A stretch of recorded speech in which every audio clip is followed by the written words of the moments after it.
Vicinity 95.3 FM Ìkejìlé Ìjẹ̀ṣà. Bébí mi jọ̀wọ́ o jẹ́ ká jọ máa gbádùn. Welcome to the heartbeat of the city. Never reading of the streets. Vicinity FM 95.3.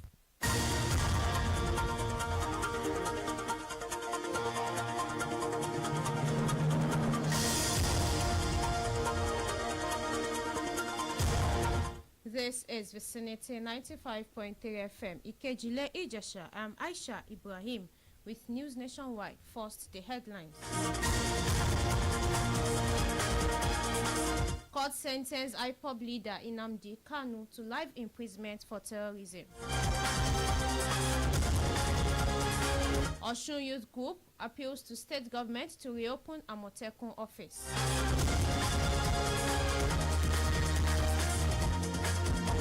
Nigerian Army calls on citizens to support its ongoing efforts to tackle terrorism.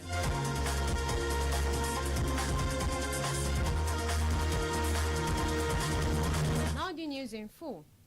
Federal High Court in Abuja has convicted the leader of the proscribed Indigenous People of Biafra IPOB Nnamdi Kanu on 7 counts of terrorism.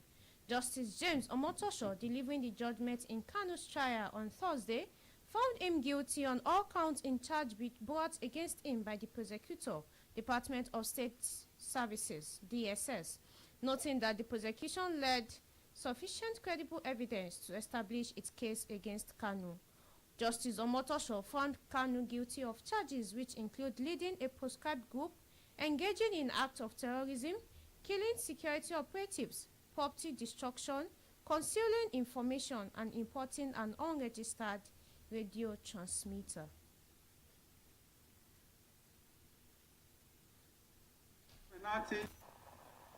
Globally is now being frowned upon by the international community.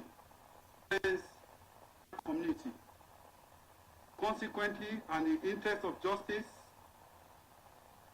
I hereby sentence the convicts to life imprisonment. The conviction follows a terrorism case brought against him by the federal government, marking a major development in the long-running legal battle between the IPOB leader and the Nigerian authorities. Federal government has launched an investigation into the collection of electronic money transfer (EMT) levy between 2019 and 2022. The inquiry, being coordinated by the Inland Revenue Monitoring Committee IRMC of the Revenue Mobilization, Allocation and Fiscal Commission, with the Commissioner representing Oyo State, Dr. Kolade Daniel Abimbola, leading the exercise as part of the review, paid a working visit to the Nigeria Deposits Insurance Corporation (NDIC) to discuss collaboration and access to relevant financial information. This was made known in a statement issued on Thursday by the head of Information and Public Relations Unit of the association, Mariam Umar Yusuf. Abimbola, who serves as IRMC chairman, emphasized the Commission's statutory authority to demand and obtain data from public and private institutions to ensure transparency, accountability, and effective revenue mobilization. Officials from both agencies reaffirmed their commitment to data sharing and cooperation to improve oversight and national revenue collection. National Youth Service Corps has dismissed a pamphlet circulating on social media advising Corps members to pay ransom if kidnapped.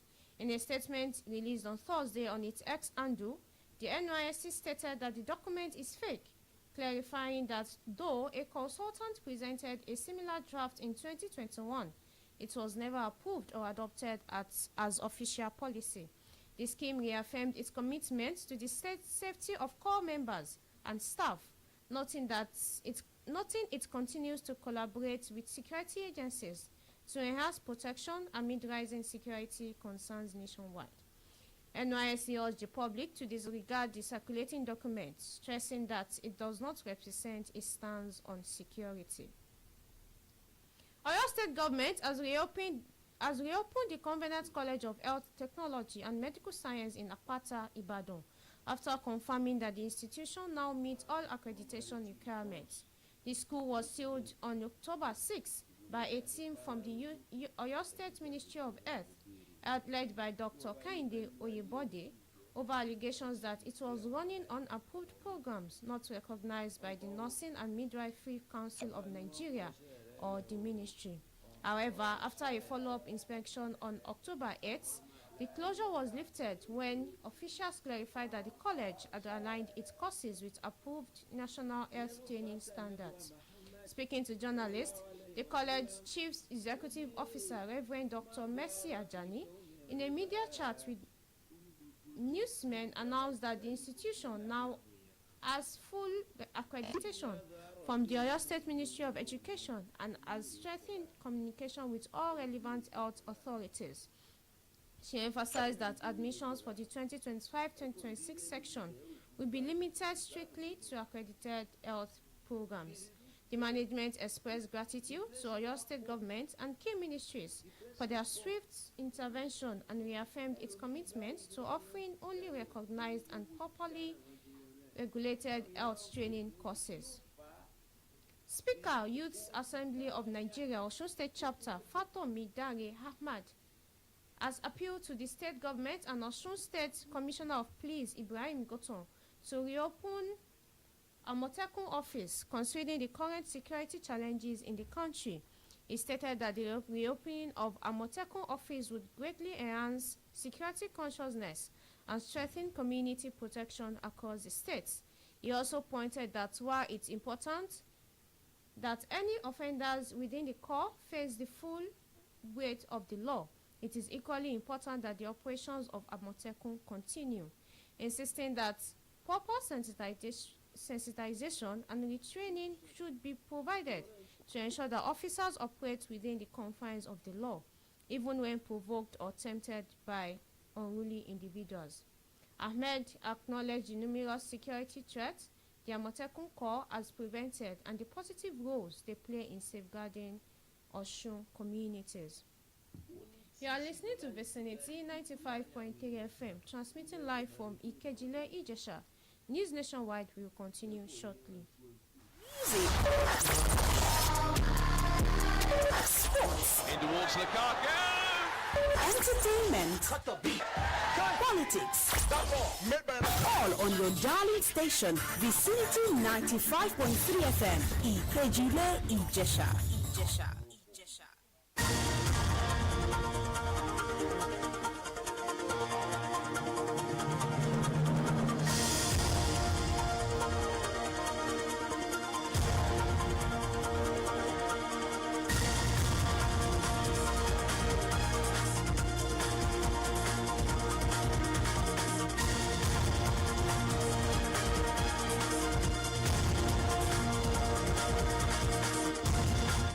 Thanks for staying tuned. For news updates and live streaming, visit our website at vicinity953fm.com.ng.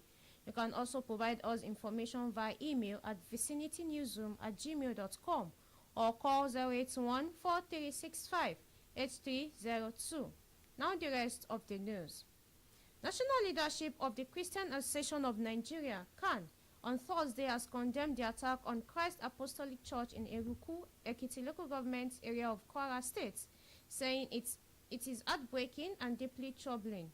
The assault, which occurred during a prayer service, left several worshippers dead and others abducted. CAN President Archbishop Daniel Oko called on security agencies to act swiftly to rescue the kidnapped victims and bring the attackers to justice, warning against any form of reprisal. He said the incident highlights the growing insecurity faced by Christian communities across the country, noting that the Eruku attack adds to a pattern of repeated assaults in vulnerable regions. He urged government authorities to conduct a transparent investigation and strengthen protection for places of worship. CAN expressed solidarity with the affected families and stressed the need for a robust national security strategy capable of tackling terrorism and banditry, while appealing for calm and lawful pursuit of justice. In the meantime, Nigerian Army has called on citizens to support its ongoing efforts to tackle terrorism and other security threats across the country. The Chief of Army Staff, Lieutenant General Waidi Shaibu, made the appeal during the fourth quarter civil-military cooperation media chat held in Jos on Thursday. The event themed the Nigerian security environment, role of strategic communication in strengthening civil-military relations, featured expert presentations and a panel discussion stressing the shared responsibility of both the military and the media in safeguarding national interests. The Army Chief's statement comes amid renewed insecurity following the deadly attack on a church in Eruku, Kwara State, and the recent abduction of students in Kebbi State. Shaibu, represented by General Officer Commanding 3 Division, Major General Unilola, urged the media to promote responsible and balanced reporting, and to help build public confidence in military operations. He emphasized the need for stronger collaboration between the Army and the media, warning against the spread on unverified or AI-generated content that could undermine national unity. Responding to the renewed terror attacks, Vicinity News, in a chat with political affairs analyst Alhaji Muritala Agbola. Rather than trying to be on the defense, I think we need to do more. Well, the government too, we cannot totally blame the government, but these defensive tactics I'm not in support. In the case of MAGA in Kebbi State, there was an information that the DSS provided an information that these people were going to strike. Maybe we were not proactive enough. So all hands must be on deck. And the level we have gotten to, I think we need assistance. But the death penalty. Enugu Electricity Distribution Company, EEDC, has confirmed the conviction of 4 individuals in Ebonyi State for vandalizing its power infrastructure. According to the company's head, Corporate Communications, Emeka Eze, on Thursday, one of the convicts, Chukwuma Onwe, was sentenced on November 12 to 4 years in prison by Justice John Igobi of the Ebonyi State High Court, with charges of conspiracy, damage, unlawful disconnection, and stealing. The distribution company applauded the judgment, describing the court's ruling as a deterrent to further attacks on electricity infrastructure. Eze commended the police and community vigilantes for their support and urged residents to remain vigilant, stressing that vandalism strains the company's resources and causes frequent disruption in electricity supply.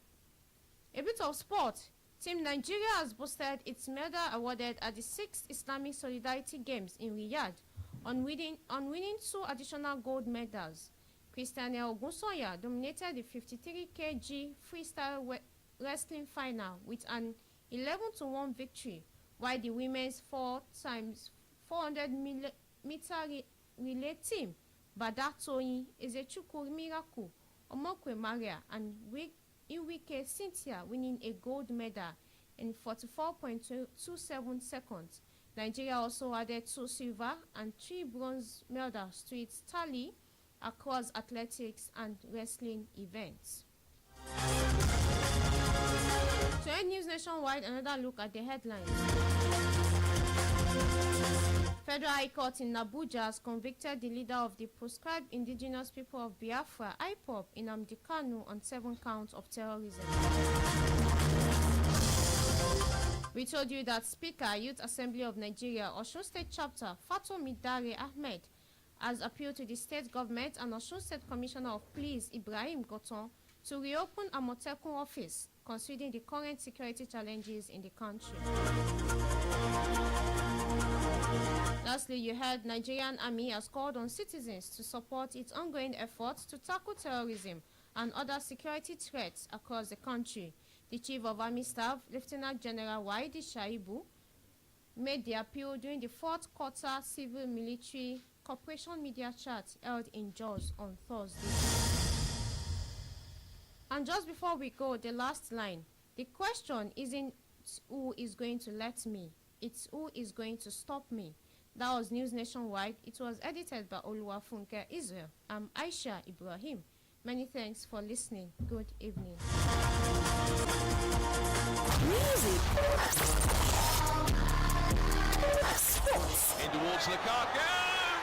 Entertainment. Cut the beat. Politics. All on your darling station, Vicinity 95.3 FM, Ikejile, Ijesha.